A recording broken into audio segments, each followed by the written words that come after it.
Welcome back to another episode of the Randy Wilson Podcast. I'm your gracious host, Randy Wilson. This is episode 107. We are here today at Spin 100 FM, powered by Spin 100 FM, with Rock Creations handling the production, with another phenomenal guest, Erin Keister, the Chief Nurse Executive at HCA Healthcare Capital Division. But before we get into our guest, please make sure you subscribe to the show, follow the show. This show can be found everywhere podcasts are played except SoundCloud. You take that up with them. I don't know why. We haven't got that agreement yet, but that's just what it is. You can also go over to randywilsonpodcast.com and learn more about this show. Just want to give a special shout out and thanks to all the listeners who checked in to listen to Minorities leader Don Scott. We had a phenomenal episode with him that was just released this past Friday. This is a pre-recorded show, but that show has got 2,300 views in the past 5 days.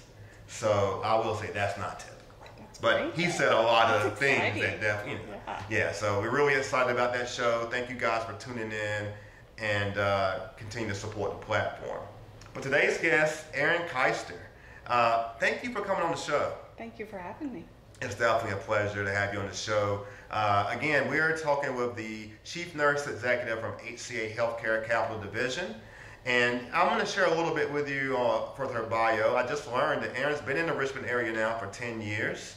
By way transition from Southwest Virginia, where we both have some common ground, as I am an alumni of Emory and Henry College.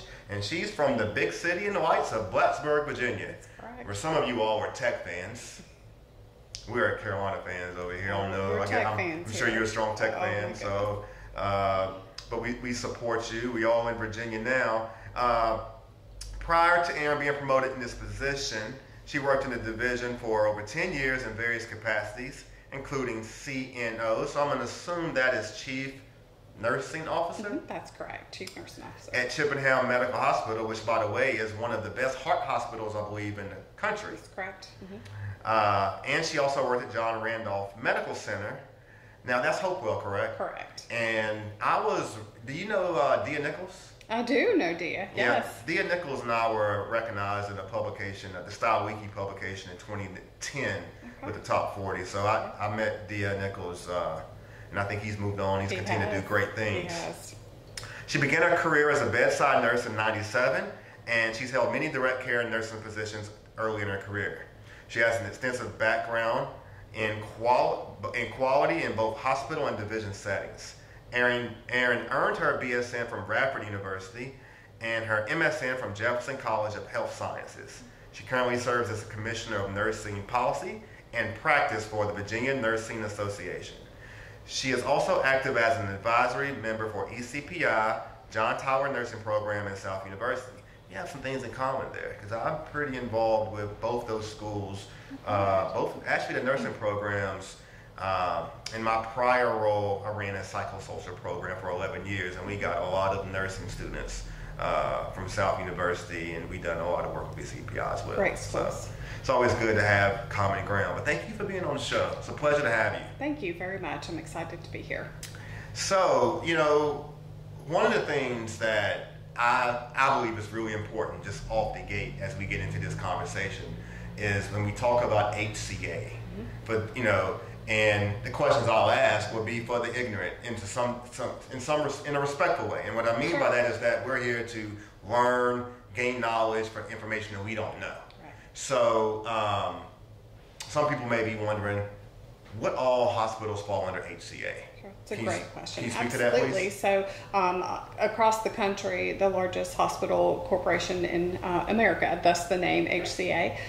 In our capital division, which I'm the chief nurse executive of, we have 19 hospitals in 4 states. And when you bring that down to the Richmond market, it's going to be our hospitals south of the river. So John Randolph and Hopewell, Chippenham, Johnston Willis, and then north of the river, the Henricos, Parham, Forest, Retreat, Spotsylvania, going up to Northern Virginia, and then in Southwest Virginia we have 4 more. Okay, let me back up real quick. Sure. I actually was on a panel last week with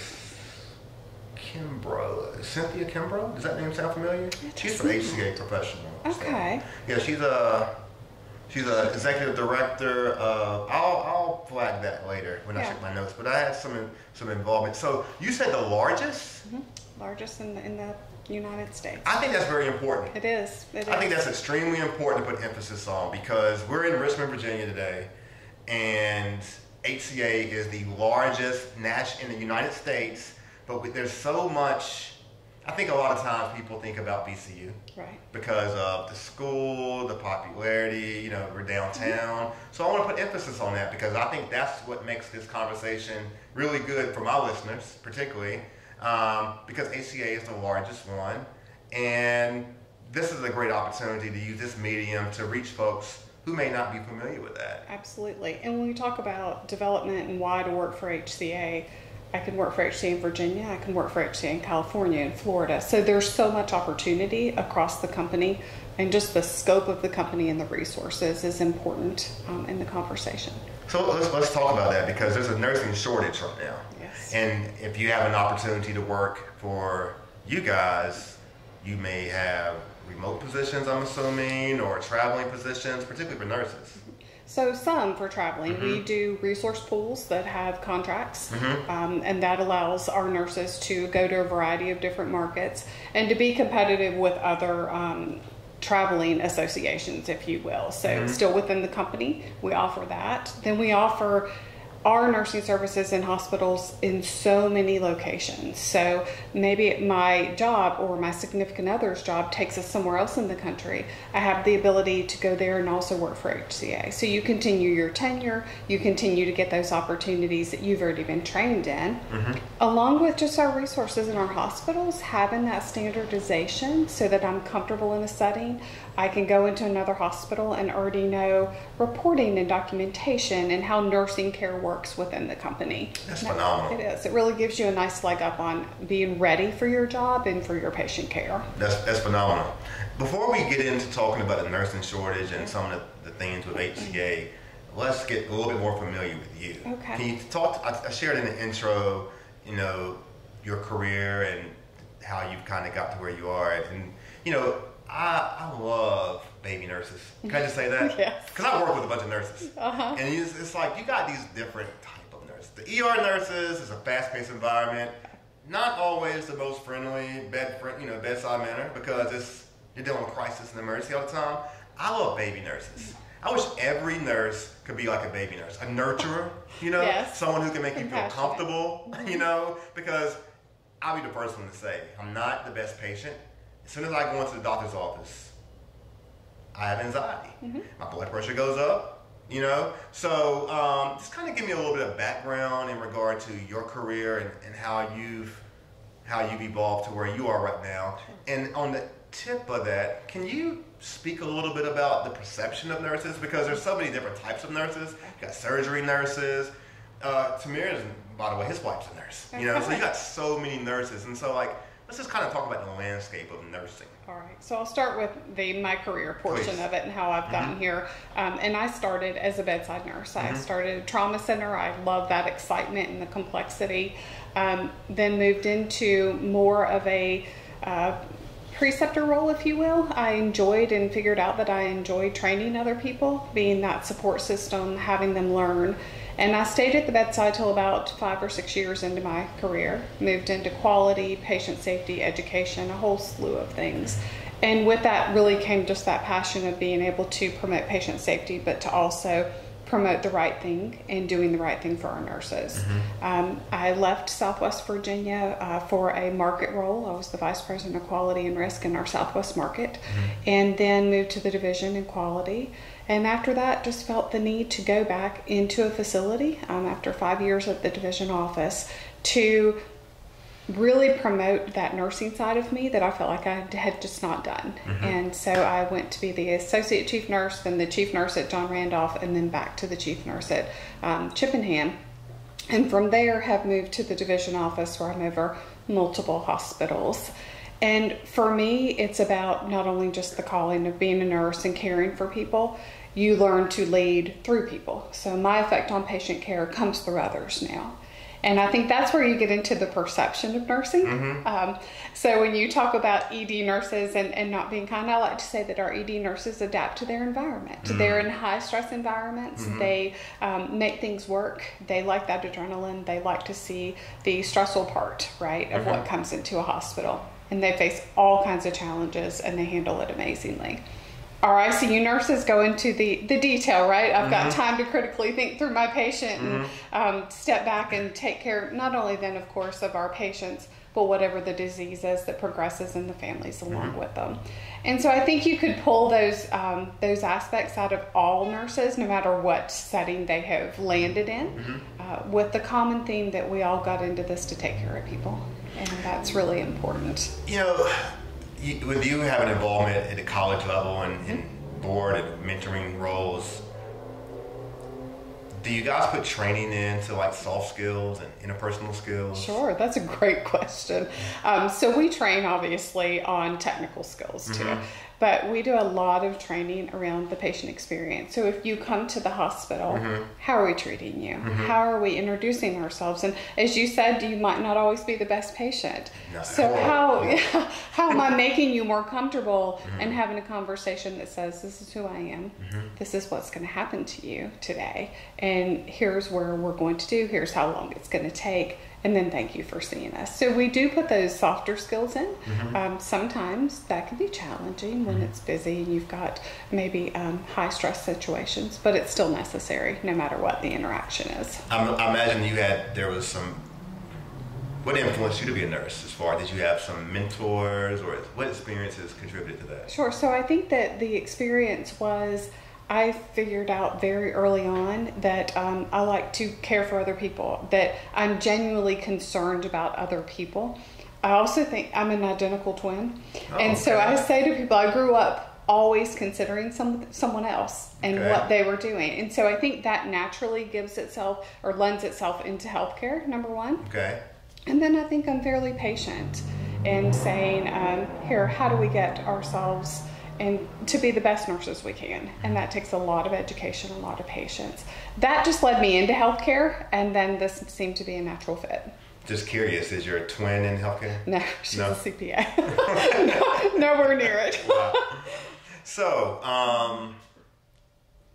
COVID has obviously, smacked us right in the face, and it's been crazy. And, it's an interesting time right now in the job market. From my observation and experience, it doesn't seem to me that people are as eager to work as they may have been 3-4 years ago. I know that in the healthcare world that I work, finding quality staff is a challenge, and it appears that there's a shortage of nurses as well. Please speak to that. Sure. So a little bit, many different circumstances. We had a group of nurses that just left the profession, who said, this isn't what I signed up for, this isn't what I need to deal with. And I say to people, that was okay. That's what people needed in the moment, and that's okay. So there's a large gap from just simply who left the profession. There's a large gap in nursing, too, for nurses who left to go travel. So travel nursing's always been around. That's an option. You're young and want to go anywhere and can do that, it's a great option. And they get paid well, if I understand. And the change in the pandemic is they get paid very well. And so that has kind of turned our workforce upside down, if you will, in trying to now manage out of this pandemic with fewer staff, trying to bring down that contract labor rate so that people will want to stay with you in a facility. And then also managing and appreciating your staff that are there. And how do you continue to support them, which is still a very challenging time for us in hospitals. So I think the pandemic, as you said, has turned everything completely upside down. We still have a little ways to go to get out of it. And while I do represent nursing, obviously, there's challenges in other places in healthcare, in imaging, and all those kind of jobs where it is just hard to find people to work as well. So I think all of that said, we know what the path forward is. We know we have to support our staff we currently have. We've got to make sure that we can try and get these travelers back into our facilities if they left, and hopefully they're ready to come back to us as the pandemic dies down. And then how do we just rebuild? The workforce is pretty much new graduates right now. How do we draw in the more experienced nurses again and then support new grads? Because that's a different way that you onboard and you orient staff. Well, is it Galen or Galen College of Nursing? Galen. The Galen. Mm-hmm. So it looks like you guys are getting involved with that right now. Absolutely. As we speak, and provide training and education to the next generation of nurses. Galen College of Nursing is one of the largest educators of nurses in the United States, and HCA's Virginia Center for Clinical Advancement in Richmond will recruit future nursing graduates who will expand and enhance our community's workforce. So VCU, I think it sounds like, national organization here. Seems like you guys are definitely doing your point. We are. So incredibly excited about the Galen partnership. We could not have asked for this at a better time. We have the first combination simulation center. So we now train our new nurses through simulation. It's fantastic. It's absolutely state of the art. And Galen Nursing School. So it's a combination together. We have our students interacting with our HCA staff all the time, which is wonderful. But the benefit in Galen too is they offer an incredible education. So they're very well known. They do a very good job at educating nurses.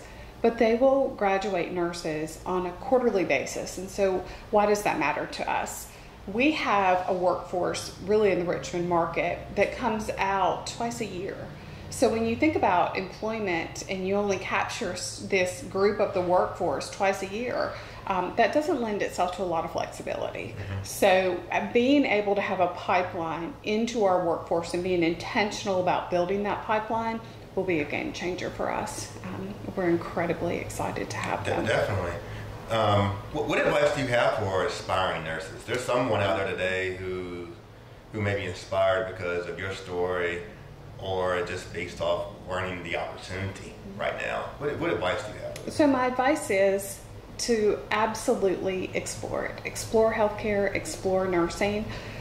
There are so many different types of nursing that you can do about anything. You can be an ED nurse, you can be a community health nurse, you can work at a CSB like we were talking about. There's so many different opportunities. And what other career can you really go into where you continue to progress and you continue to grow and you will always have a job no matter what? And so that stability is important to people. It's a wonderful choice for a career path. It seems like there's a lot of options, and you've spoke to it a little bit. There's a lot of options or ways that you can be a nurse. You can be an LPN, you can be an RN, you can be a BSN. I think for some people it's important, it's good for them to know, because school isn't for everybody always. And there's ways that you can become a nurse without having to go sit in the classroom all day. Yes. Does the Galen provide all those options as well? So Galen provides an LPN bridge to an RN. Okay. So important for people interested in healthcare to know, LPNs, first of all, are incredibly valuable to our workforce. And we are actually in the process of bringing LPNs back into the acute care. That was not as prominent over the last 5 years. And so we're excited about that. For those of us who've been nurses for a long time, I was trained by an LPN. Okay. So that to me is really important. Then we offer the programs that you can be an RN to a BSN. You can do an LPN to an RN program. Galen offers wonderful LPN to RN. And then they also offer the associate's degree, and then they offer an RN to a BSN. So as you get employed, and you also get the benefit of tuition reimbursement, Galen's RN to BSN program is practically free. It's a direct bill, and our tuition reimbursement covers it. So we also are strong believers in advancing your degree, advancing your opportunity, and making sure that we're supporting our nurses to do that. We're having a lot of conversations about nursing and the industry. But you are the chief nurse executive. Can you, what's the difference between being a chief nurse officer and a chief nurse executive? And by the way, sure, I'm dealing with Invisalign, so I talk a little bit with a lisp right now. Okay. I wouldn't have been able to tell. It's bothersome. It's like, you know, okay. I feel like I got a really big tongue. No, you're good. So, being a chief nurse officer in our titles, if you will, that would be the title I would have if I was in a facility. So, when I worked at Chippenham, and I left Chippenham for this job in February, that's really the person that's in charge of all your patient care, your daily operations. Moving into the division chief nurse executive role, I'm not in a hospital. I'm in an office setting, and my scope is much broader. So the 4 states, 19 hospitals, more of an oversight of strategy. How do I deliver our nursing strategy to make not only our nurses' voices heard, make sure that we're promoting advocacy, leadership, staffing, and then education. And how do we move our agenda through clinical advancement too? Was you the CNO 10 years prior? How long was you in that position? That's fine. I was the CNO for about 4.5, 5 years. And that obviously gave you the tutelage, the preparation for this new role and having a broader wins. So I would imagine that you play a really key role probably in ensuring that from an organization standpoint, you're doing what's necessary for retention. Absolutely. And retaining nurses. Can you talk a little bit about what HCA is doing right now internally with current employees to ensure that the stability, you know, we've already spoke to how difficult it is to get nurses or to recruit. What are we doing to retain and keep nurses in the largest network of hospitals within our country? Sure. Great question. Because if we're just turning over our workforce constantly, that's really not helping us out. So several things that we work on for retention. Number one is retention is dependent upon your recruitment, making sure we've got strong nurses coming in to support the nurses we have. So nurses want support at the bedside. They want to make sure that they have enough nurses to care for the patient. Number one, that's key. Ensuring that we're offering a good, healthy work environment. So wellness programs, making sure we're supporting people through their mental health. Things such as designated touch points and employee rounds. So I make sure that I talk to my employees, and we have a very robust program of employee rounding to hear our employees' voices, which is absolutely our nursing voice, to get them resourced. We invest a ton of nursing capital back into our hospitals, and that all comes from our nurses' voice saying, this is what I need at the bedside. And then I think too, ensuring that we're involving them in We apologize about the ambulance. This is real life. It is. That we're involving our nurses in good onboarding processes, making sure that they feel like they have decisions in how to bring their staff on and who they bring on. We do peer interviewing so they know the person that's going to be working beside them. Tons of different retention programs when it comes to going back to school and advancing degrees, as we talked about. And then really, how do we develop the nurses who want different opportunities, either in the facility, in different units, or somewhere else in the company, in different settings? So we certainly promote, how do I grow you? How do I grow you as a leader in this facility?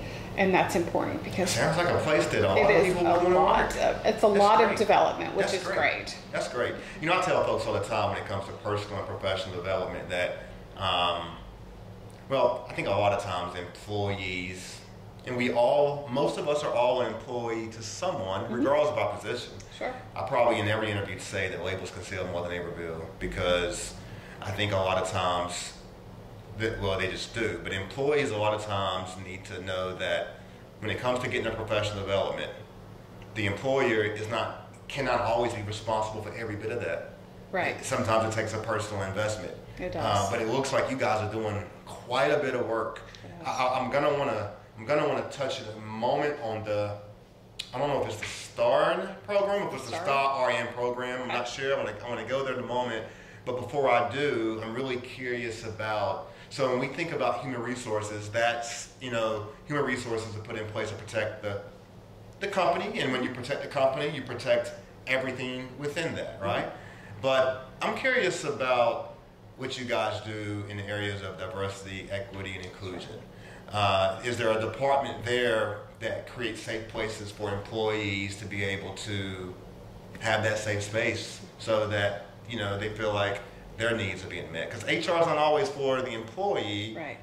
And It is, but it's not the place that an employee would go for all things. Right. So talk to me about your efforts and initiatives with DEI. Sure. So great question.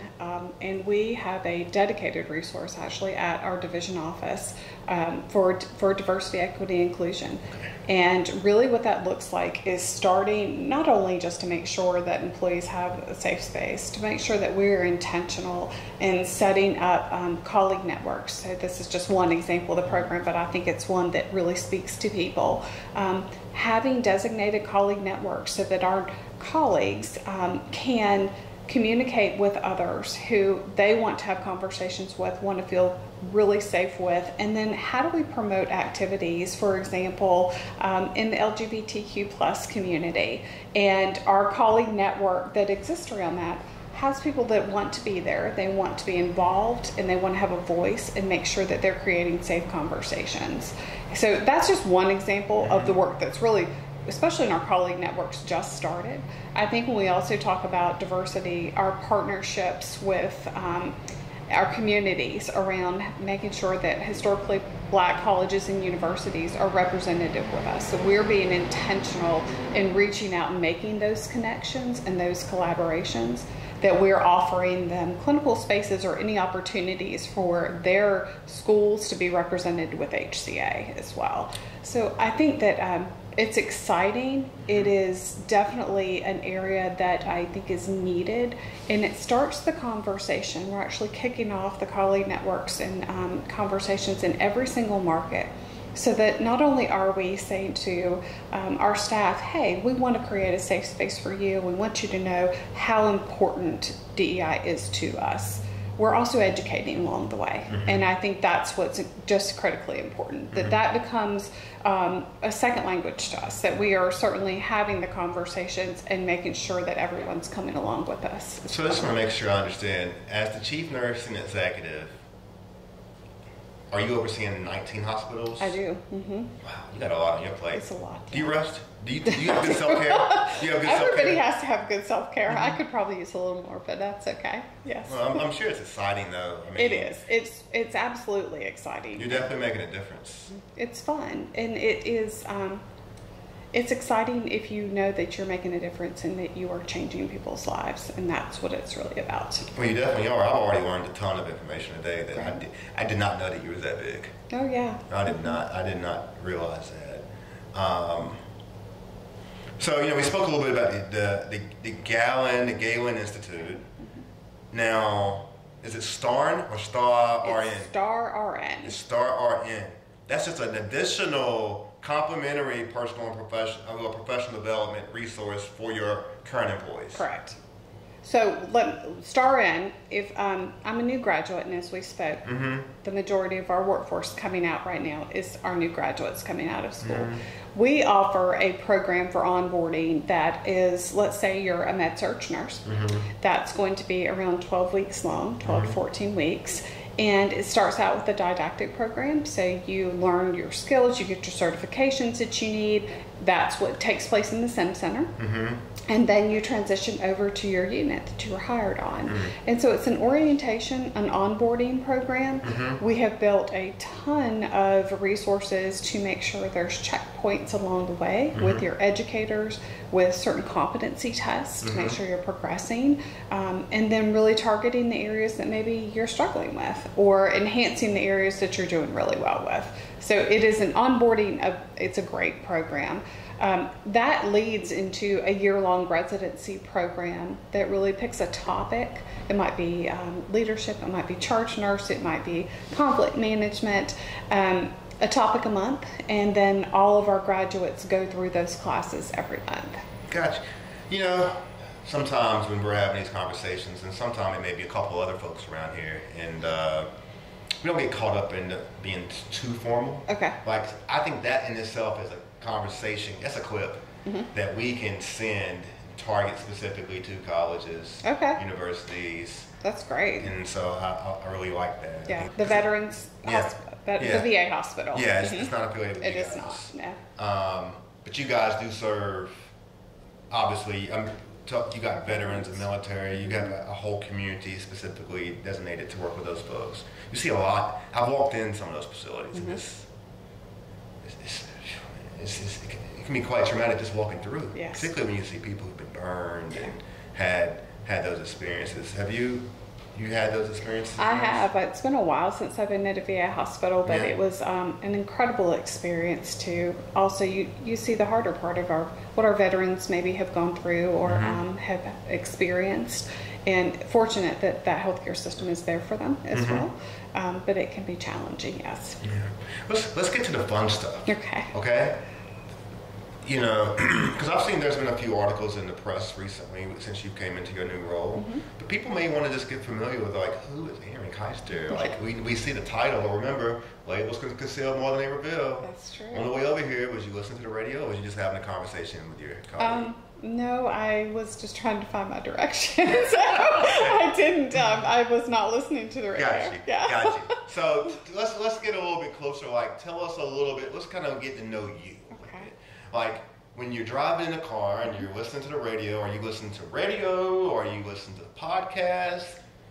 Both. So I usually am flipping between channels, and because I don't like to stay on just one thing. Okay. I love podcasts. Okay. But that's just been recently. Really? Okay. Yeah. What podcast do you like? So I like to Or listen. types of podcasts as well. So the two I was listening to recently, one was some sort of like murder, crime, mystery type Okay. thing, and that was intriguing. And then another I believe was on Ukraine. So it's more news. I like the news. I like to stay up on events. Politics to a degree, and things like that, I guess. Yeah. And then music, anything, like pretty much anything. I Really? listen to. I mean, come on, that's an easy answer. I mean, who's your favorite? If we got tickets today to give you to any concert that you wanted to go to, front row center. Oh, like Harry Styles or stuff like that. Oh, it doesn't matter. That would be it. That'd be a good one to go see. Cool. Harry Styles. You like movies? Yes, I do like movies. What do you like? Mystery, any sort of crime movies. I like true crime. I think that's just fascinating. Cool. I should have been some sort of forensic scientist. Do you like all plays? I do. I saw Broadway? Are you in the theater? Yes, I love the theater. Recently saw Wicked last fall in New York. It was fantastic. Yeah, I love Hamilton. It was amazing. I think I'll go and see Wicked because it's playing down here at the Altria Theater. Let me tell you, if you get a chance, do you like Michael Jackson? Yeah. I went to see MJ live at Broadway at the Neil Simon Theater, front and center. It was amazing. Wow. I mean, and it wasn't the main Michael who's getting all the awards. It was the backup. Looked just like him. Oh, I mean, it great. was amazing. So, it was fantastic. So if it comes through, which it will at some point, I suggest you go check that out. Okay, I will.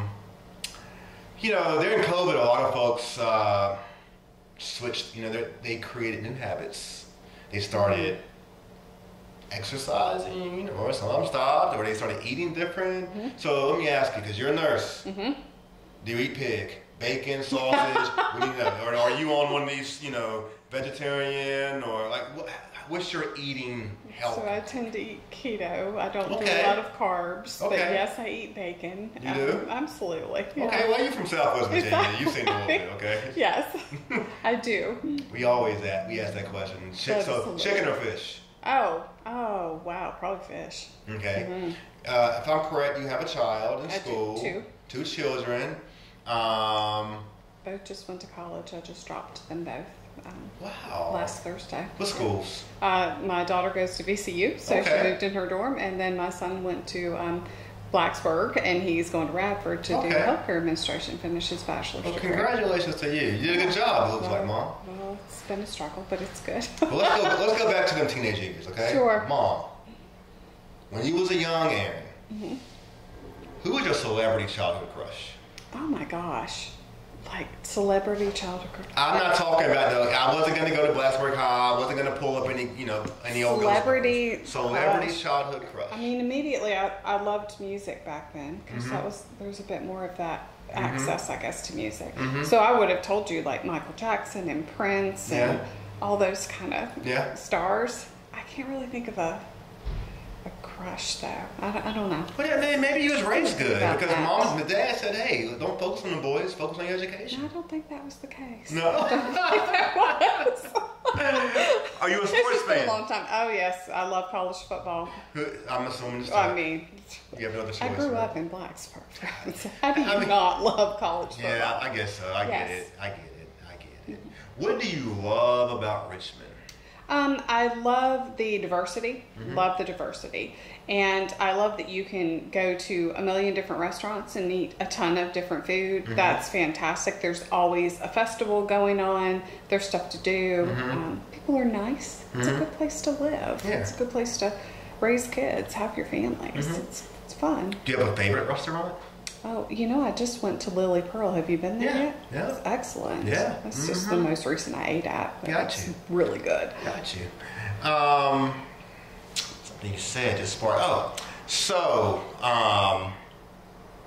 Kind of a two-part question here. I want to know from an HCA standpoint, but again, from a personal standpoint, because part of what we want to do is remember I told you labels could sell more than they reveal. She has a beautiful title. She has a beautiful family. She's had a beautiful career, but I don't want people to always see these titles, these labels. It's kind of let's get past that. That's my goal always in conversation. It's probably the mental health for me. Let's get past the label and get to the person, so that we can showcase that as well. But I'm curious on two parts. What does HCA as an organization do when it comes to giving back to the community from a philanthropy, a service standpoint? And what are the things that you're passionate about when it comes to service in the community? I mean, you've obviously been you've been in the service field your whole career. So talk about the giving back piece. Sure. So I think a couple of different things. When you look at HCA and what they give in the community in terms of community service, we are all bought into community service. So even just next week, we're doing a project with Feed More from our office and signed up to do that. But also on a broader scale, being able to make services that provide jobs to the community, make services that bring people to our hospitals, not only just if you're a patient, but also if you want to have a lifelong career with us. And I think that's important when you establish yourself in a community, to say we are truly here to serve our community in terms of access to care, to grow access to care, to have patients want to come in to see us, but also to give people jobs and to make sure that we are a stable entity in that. Obviously, there's the tax portion that we pay taxes, all of that goes back into the community. But beyond just that, it's really being a partner with your community. For myself, what that looks like and how do we give back, I think for me, it's knowing we can partner and pull people into healthcare as a workforce. I think that having the opportunity to grow your entire career, one of the things, and this is new for us, when you look at healthcare right now and how much we need people in the community, we are doing about $800,000 in scholarships. Wow. And that is not something that we have done before.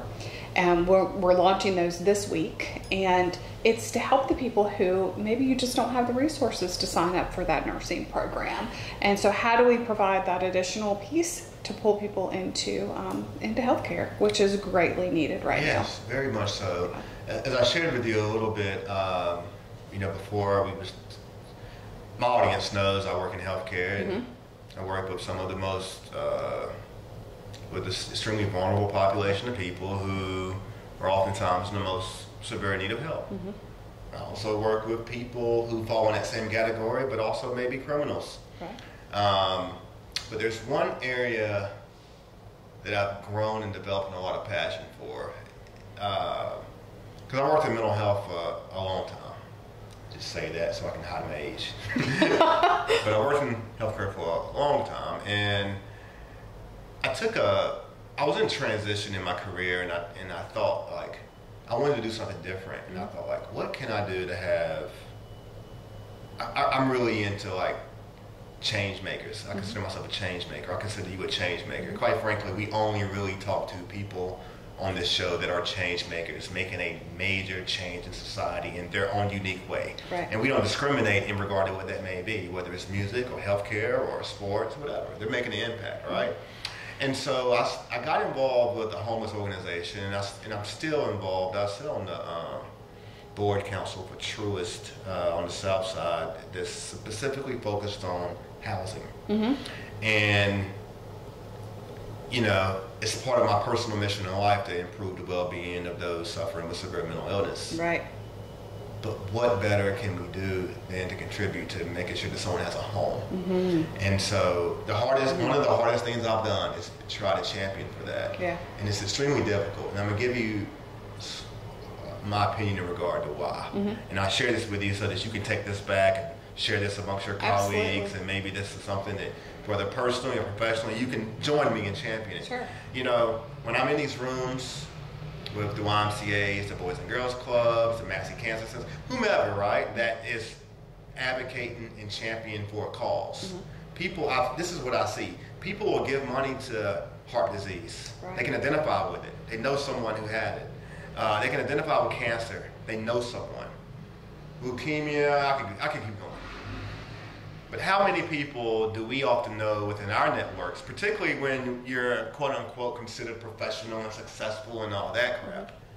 How many people can we identify with as homeless? Right. And homeless can mean a lot of things. It can mean sleeping on someone else's couch. It can mean sleeping under a bridge. Every night I come out of here, there's a lady just sitting right outside here. Every night. Same person, been there for the past 3 years. Yeah.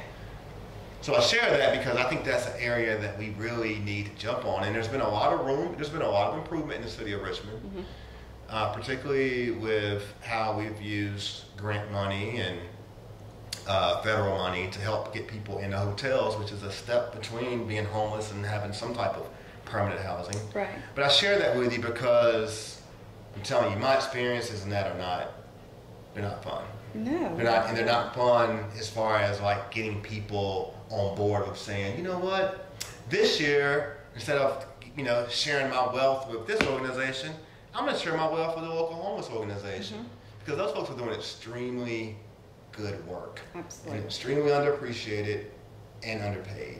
So I share that with you as a mission that I'm trying to champion on behalf of all the organizations that I support in that area. I appreciate that. Thank you. And what better than, that's the basic dignity, right? Yeah. It's having somewhere to sleep. It's having a home for yourself. And then how much does our mental illness or our lack of mental illness resources play into our homeless population? Tremendous. And all of that, both populations, homeless, mentally ill, that does all tie back into healthcare. It ties back into our patients that are sitting in our emergency departments who don't have anywhere to go, who are holding in emergency departments, who are clogging up the system, not by intentionality, but necessity, right? Yeah. Because they don't have anything else. Yeah. And so how do we partner better for that? And I think giving a voice to what are those organizations, how do they affect the downstream of when you don't have anywhere else to go? What do they provide? Is a great idea. Tell me one more time the hospitals in the area that fall into HCA: John Randolph, Chippenham, Johnson Willis, Henrico, Forest, Parham, and Retreat, Spotsylvania. And then you going up to Northern Virginia, Reston, Stokes, West Virginia. But my mom works at for the one in the fan. Oh, Retreat. What does she do there? She's I don't know. Okay. She's been there forever though. She better retire. But that's the retreat culture. Like people go there and they stay forever. Yeah, and they love it. They absolutely love it. It's a fantastic hospital. It actually rates one of our top hospitals, not only in Richmond but in the company and their patient experience scores. They're great. Now, you see that's Retreat, and the one that's right down in the fan. Okay. Yes. Okay, not community. Community is not just okay. Because I send so many people in mental health to that hospital, and I was just trying to see if there was a connection. And we have behavioral health services. You see how hospitals, based off where they're located, a lot of time they serve the demographic around them. Yes. So I'm not surprised that Retreat's a nice hospital. It's fantastic because it's in a nice community. It is. A community which, by the way, that will not allow a lot of homeless organizations in the community. I didn't went through that political battle. Really? Oh, man. No, not in our backyard. See, I wouldn't even know that. Not in our backyard, but somebody else's is okay. I try to be understanding just because of that community's had a lot of trauma over the past couple of years with the social unrest. And so I understand why there's challenges there, but I also believe that it's a community that can help be part of the solution, right? Part of the change. People are going to frequent where they go, But it's been great to have you on the show. I've learned a lot. I'm pretty confident that our listeners have learned a lot. please plug yourself before we close, just to make sure that people know, like, if they want to get in contact, not so much directly with you, but, you know, whether it's jobs or just more information, where would you direct them to your website? Sure. So HCAvirginia.com is out there. Has all of our job listings, not just nursing, but everything else that's available, career opportunities. It's a great place to go and see what's out there. What you might learn about what does it mean to work in healthcare can be all over the map. And so I would encourage anyone to do that. And then, of course, anything or needs, you can contact our hospitals, and certainly just on the behavioral health note as well. If you're ever in need, we are always there for services too. For anybody, not just for behavioral health, but that's an important one we're talking about. Particularly for me, that's an important conversation that I'm hoping that, you know, we can have some future dialogue about, because as a provider, you know, we're a premium provider for all insurance. We serve all insurance, and we're statewide, and I just feel that there could be some compatibility in regard to maybe how we could work together. Our division has the most behavioral health beds in all of HCA. We have a ton of behavioral health beds. You can always use more. It's never enough. I actually just got done doing a presentation over at Chippenham. Did you? And I was in the pediatric, the PICU. The PICU? I was in the PICU. They were phenomenal. They are a wonderful group. They were phenomenal, and we were trying to figure out ways that we could work closer together. So maybe offline we can talk more about that. Absolutely. Because they was actually asking for our help, and it was really just a matter of figuring out how we would do that from an insurance standpoint. It's fantastic. What a great resource you would be. We love the folks over there. I wish I could remember the names off the top. But they were extremely welcoming. We went in and provided lunch. We talked about all our services. I have to say that it was one of the best experiences I've had at visiting. People, I don't tell lies on the show, unless I'm talking about rappers. But but no, I have to say it was one of the best experiences I've had personally visiting hospitals, and I'm not saying that for no other reason other than it's the facts. So we really appreciate it, and I'm sure it stems off your leadership.